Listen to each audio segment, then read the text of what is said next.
Assalamualaikum warahmatullahi wabarakatuh. Om Swastiastu, salam nama budaya, salam harmoni. Halo semuanya, perkenalkan nama saya Amanda Sapitri dengan NIM 1913091008 dari Prodi Biologi.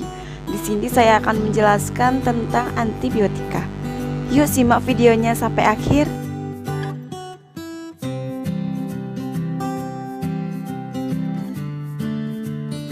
Antibiotik merupakan segolongan senyawa baik alami maupun sintetik yang dihasilkan oleh mikroorganisme bakteri ataupun jamur. Nah, antibiotik juga merupakan zat kimia yang dihasilkan oleh mikroorganisme yang mempunyai kemampuan dalam larutan encer untuk menghambat pertumbuhan atau membunuh organisme. Bahkan antibiotik juga merupakan golongan obat keras, di mana obat keras merupakan obat yang dapat diperoleh dengan resep dokter, dan resep tersebut hanya dapat ditebus di apotek atau diserahkan melalui rumah sakit, puskesmas, ataupun klinik.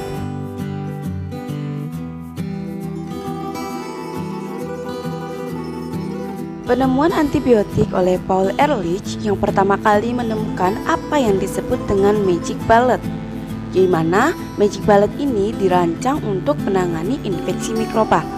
Nah, pada tahun 1910, Ehrlich juga menemukan antibiotik pertama yang digunakan untuk melawan sifilis. Kemudian diikuti oleh Alexander Fleming yang searah tidak sengaja menemukan penisilin pada tahun 1928. Kemudian 7 tahun mendatang, Gerhard Domak menemukan sulfa yang membuka jalan penemuan obat anti tuberkulosis, isoniazid, pada tahun 1943. Antituberkulosis pertama, streptomycin, ditemukan oleh Selkman Waksman, juga orang pertama yang memperkenalkan terminologi antibiotik. Nah, sejak saat itu antibiotik ramai digunakan untuk menangani berbagai penyakit infeksi hingga sekarang.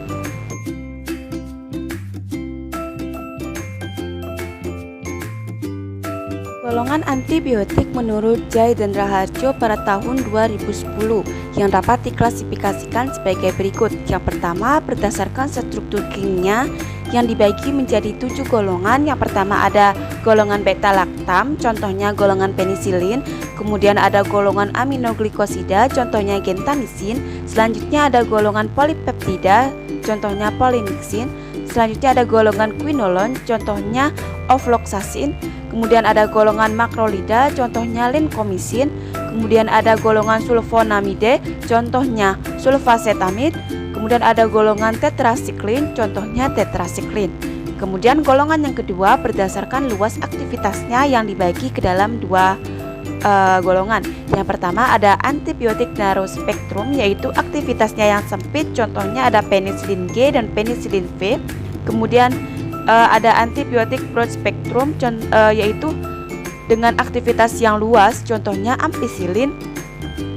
Kemudian golongan yang ketiga berdasarkan mekanisme kerja yang dibagi ke dalam 4.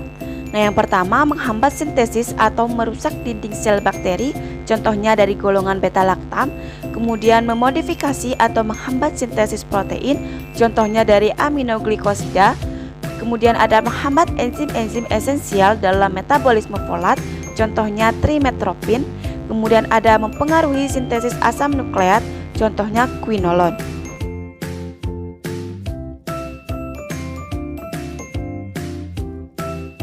Beberapa efek samping yang disebabkan oleh antibiotik, yang pertama ada reaksi alergi, di mana reaksi alergi ini dapat ditimbulkan oleh semua antibiotik dengan melibatkan sistem imun tubuh dan tidak bergantung pada besarnya dosis obat.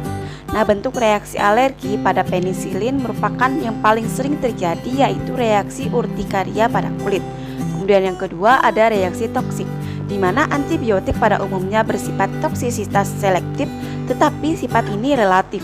Kemudian yang ketiga, perubahan biologik metabolik, di mana penggunaan antibiotik terutama berspektrum luas dapat mengalami keseimbangan ekologi mikroflora sehingga jenis mikroba yang meningkat jumlah populasinya dapat menjadi patogen.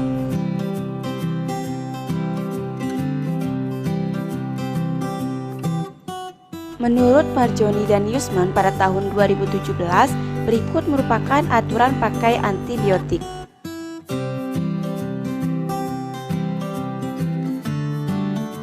Manfaat penggunaan antibiotik tidak perlu diragukan lagi.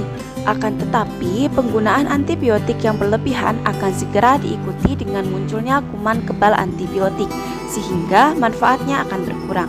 Menurut WHO pada tahun 2012, ketidaktepatan dan ketidakrasionalan penggunaan antibiotik merupakan penyebab paling utama menyebarnya mikroorganisme resisten.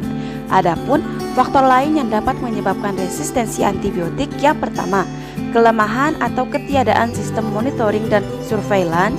Kemudian yang kedua, ketidakmampuan sistem untuk mengontrol kualitas suplai obat. Yang ketiga, ketidaktepatan serta ketidakrasionalan penggunaan obat.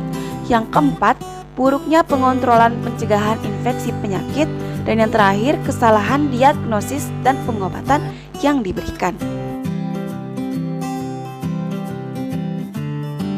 Resistensi bakteri terhadap agen antimikroba disebabkan oleh 3 mekanisme umum, yaitu obat tidak mencapai target, obat tidak aktif, dan target tempat antibiotik bekerja diubah. Yang pertama, kegagalan obat untuk mencapai target. Jika target kerja obat terletak di intraseluler dan obat memerlukan transport aktif untuk melintasi membran sel, resistensi dapat terjadi dari mutasi yang menghambat mekanisme transportasi obat tersebut. Kemudian ada inaktivasi obat, di mana variasi dari mekanisme ini adalah kegagalan bakteri untuk mengaktifkan produk yang secara umum merupakan hal yang mendasari resistensi Mycobacterium tuberculosis terhadap isoniazid. Yang ketiga ada perubahan target kerja antibiotik. Hal ini mencakup mutasi dari target alami, modifikasi dari target kerja, atau akuisisi bentuk resistensi dari target yang rentan. Kemudian yang keempat ada hypersensitivitas antibiotik, di mana suatu keadaan yang mungkin dijumpai pada penggunaan antibiotik, antara lain berupa pruritus urtikaria hingga reaksi anafilaksis. Sekian yang dapat saya sampaikan, kurang lebihnya saya mohon maaf. Terima kasih. Wassalamualaikum warahmatullahi wabarakatuh. Om Santi Santi Santi Om.